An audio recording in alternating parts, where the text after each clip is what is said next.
Saya ke Pak Bobi. Silakan Pak Bobi. Bismillahirrahmanirrahim. Assalamualaikum warahmatullahi wabarakatuh.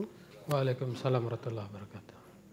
Saya tidak akan masuk ke ranah regulasi ya. Tadi sudah cukup Ya. banyak dikupas oleh teman-teman dari Disnaker, dari Apindo, Serikat maupun teman-teman lain gitu. Tapi saya hanya akan coba untuk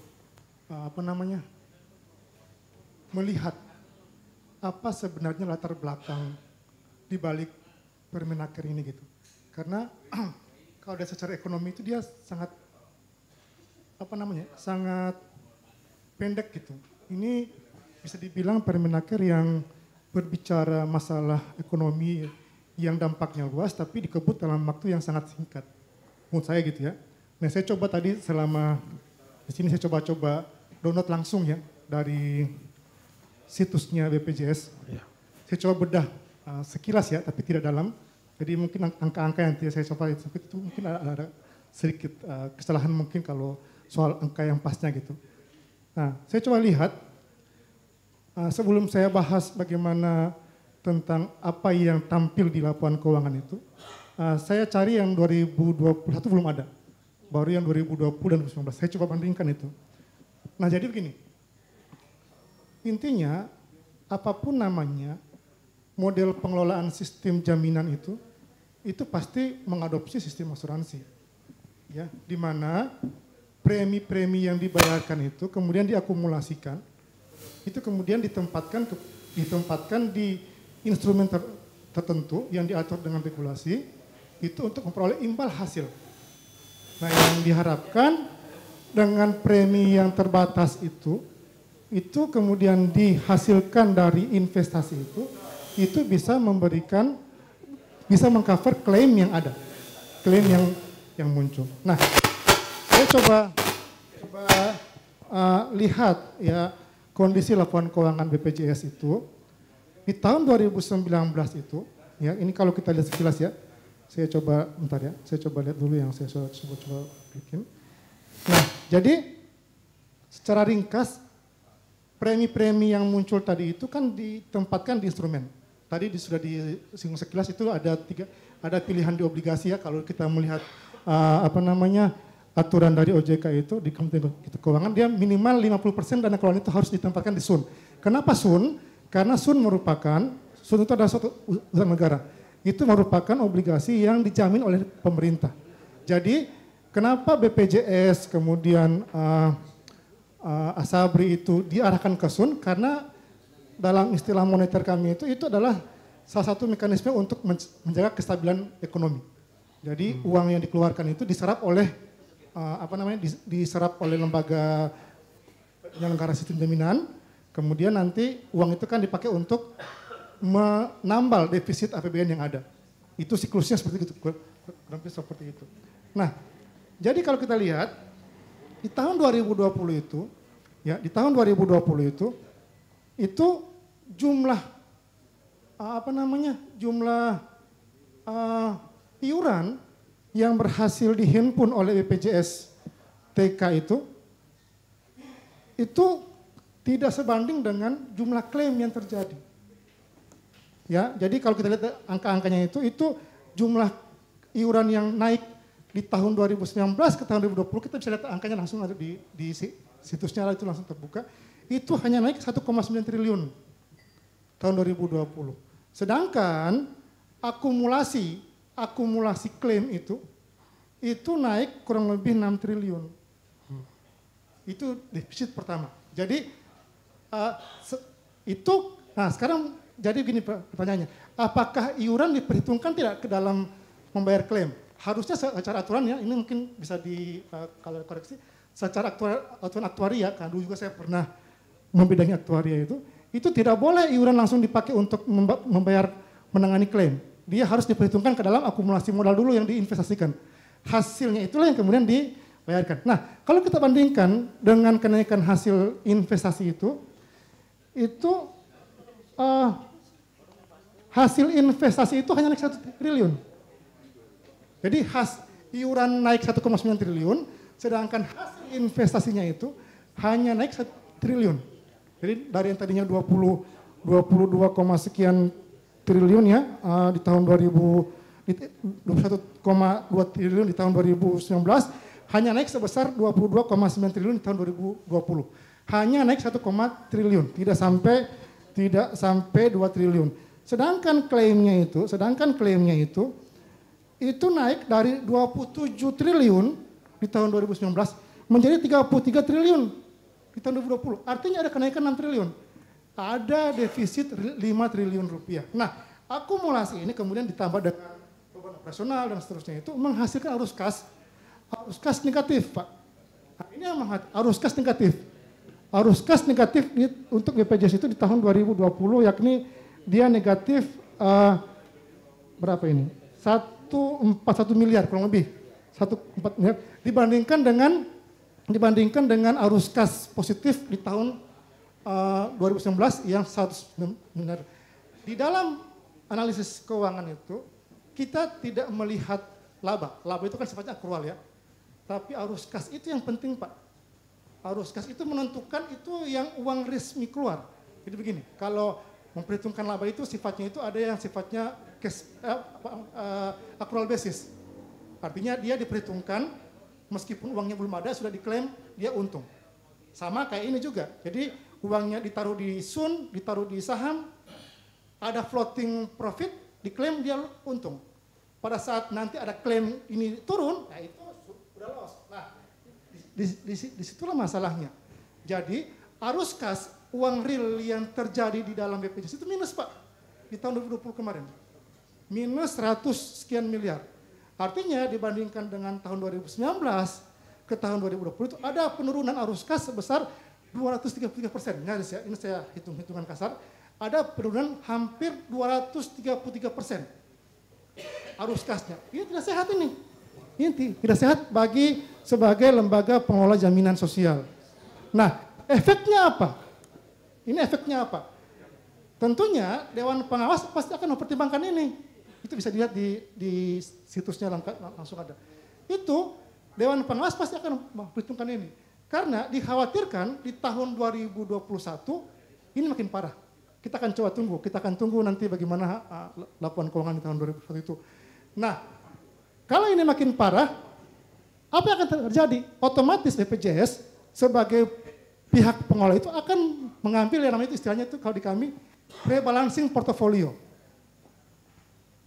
Untuk menutupi klaim-klaim yang makin meningkat ini, saya akan merebalancing portofolio saya. Dengan cara apa? Dengan cara melepas kepemilikan saya di SUN dan di saham ini.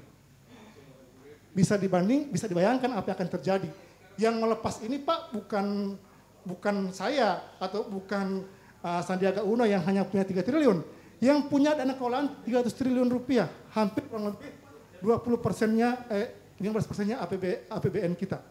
Bayangkan kalau ada gejolak sekelas BPJS merebalancing portofolio di dalam kondisi seperti ini, ditambah dengan gejolak luar, di mana Fed ada kemungkinan menaikkan suku bunga, sehingga arus dana pasti akan keluar dari sini, dipastikan akan ada goncangan besar di sistem perekonomian kita. Dan ini yang saya curigai sebagai alasan utama kenapa Permenaker itu mengambil jalan cepat menyelamatkan ini, agar jangan ada klaim. Karena kalau kita lihat dari besaran klaim itu dari total klaim itu tetap JHT yang paling tinggi klaimnya, 33, sekian triliun per tahunnya. Jadi dari porsi total klaim itu JHT yang paling besar dibandingkan dengan 4 jaminan gitu. Nah, sebenarnya untuk meredam itu perlu ada satu langkah taktis jangka pendek. Redam ini, jangan sampai mereka ramai-ramai menarik dana dan memaksakan untuk merebalancing portofolio. Makanya tadi sebenarnya saya itu pingin diskusi tadi dengan Bapak yang tadi itu sebenarnya. Karena beliau yang lebih tahu banyak pasti. Nah, ini saya coba untuk menafsirkan laporan keuangan yang mereka tampilkan itu. Jadi kalau bisa disimpulkan, kenapa ini Permenaker ini keluar? Karena ada kekhawatiran rasio solvabilitasnya BPJS yang memburuk. Dan kalau ini dibiarkan memburuk, akan berdampak sistemik kepada sistem ekonomi. Dan saya yakin ini sudah dipikirkan oleh teman-teman ekonom di atas sana, oleh para aktuaris-aktuarisnya BPS di atas sana, sehingga mereka memaksa untuk meredam. Jadi saya yakin, saya ini justru yakin ini adalah sebenarnya tidak akan bertahan lama ini permen.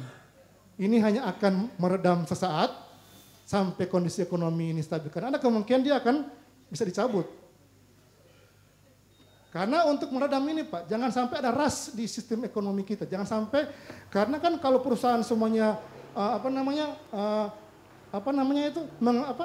memperhatikan karyawan karena tekanan ekonomi dari COVID ini, maka mau tidak mau mereka harus membayar sesuai dengan regulasi yang ada. Dan ini terjadi, maka dikhawatirkan BPJS akan goyang. Dan nanti dampaknya sistemik Pak. Jadi kalau saya secara pribadi, secara ekonomi, saya melihat justru ya, yang pertama, regulasi ini sifatnya hanya sekedar buffer saja. Buffer untuk menahan gejolak yang kemungkinan timbul. Sama kayak waktu Century di bailout oleh pemerintah SBY kan, yang terlepas dari alasan politis di baliknya, tetapi dengan gagal bayarnya Century itu 6, sekian triliun, bukan itu yang akan dikhawatirkan, tapi dampak sistemiknya, efek dominonya itu. Karena kalau misalkan BPJS gagal bayar, maka itu akan akan dikhawatirkan akan menjadi menurunkan rating investment kita di mata global, dan ditambah dengan tekanan global seperti ini, itu justru akan buruk kepada kita. Itu kalau dari saya. Ya, kemudian solusinya apa? Ya ini mungkin agak-agak keluar dari dari pakem yang sudah ada ya. Saya justru melihat sebaiknya ini dana seperti ini jangan disentralisasi Pak. Karena kalau sifatnya disentralisasi itu apalagi dengan tata kelola kita seperti sekarang ya, itu Asabri itu, Jiwasraya, Beni Cokro itu dan kawan-kawan itu sebagai penggoreng saham terbesar itu mereka, ini kendati OJK mengawasi Asabri, OJK mengawasi Jiwasraya, ada regulasinya bahwa saham yang boleh dipilih itu harus saham-saham yang berfundamental baik. Nah, makanya saya heran kenapa kok sekelas Asabri, sekelas Jiwasraya, MI itu manajer investasinya kok mau memilih saham-saham yang sampah seperti itu gitu, gorengan seperti itu. Kok bisa gitu, bobol, berarti ada orang belakang yang bermain. Nah, dikhawatirkan dengan tersentralisasinya seperti ini, dana dari seluruh pekerja di seluruh Indonesia itu terkumpul di satu lembaga yang kemudian tersentralisasi seperti ini, potensinya itu untuk diselewengkan besar sekali.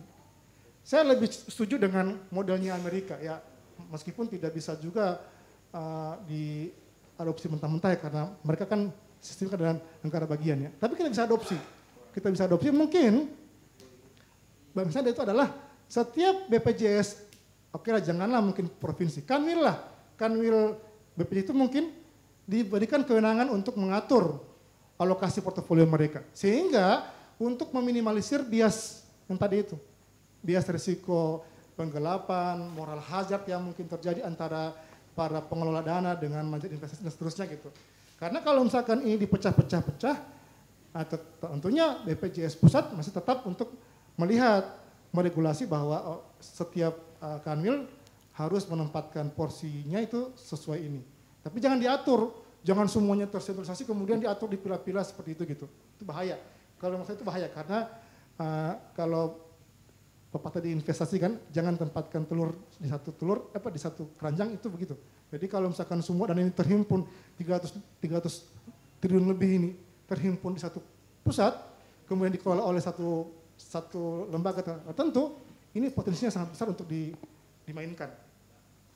Apalagi kalau misalkan dimainkan di dalam instrumen saham ya. Kalau Sun mungkin ya, kalau Sun kan mungkin sudah dipatok berapa imbal hasilnya, yieldnya. Tapi kalau saham, hari ini kita laporkan untung, kemudian tiba-tiba ada klaim, dan tiba-tiba COVID lagi sementara seperti ini, melanda, harga saham-saham turun, ya rugi.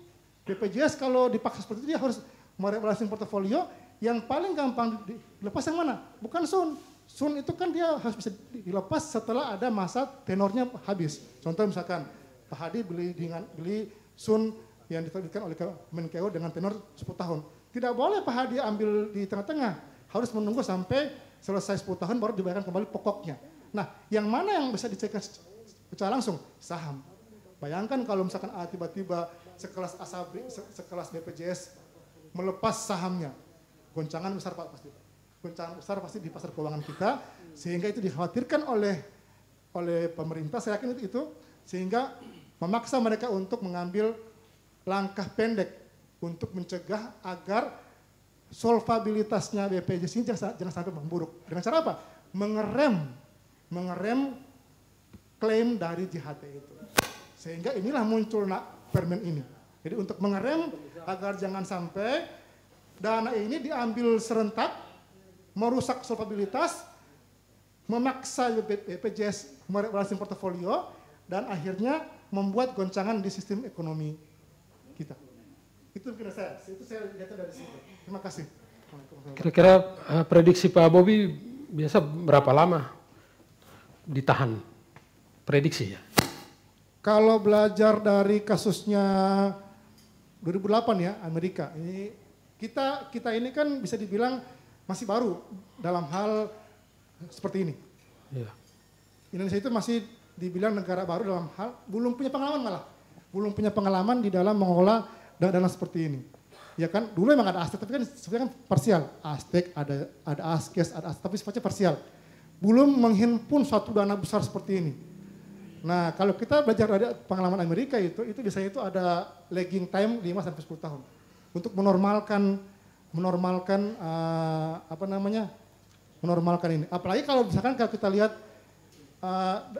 skema global ya, di mana nanti Fed Amerika sebagai patokan kita itu akan kemungkinan besar akan mulai menaikkan suku bunganya.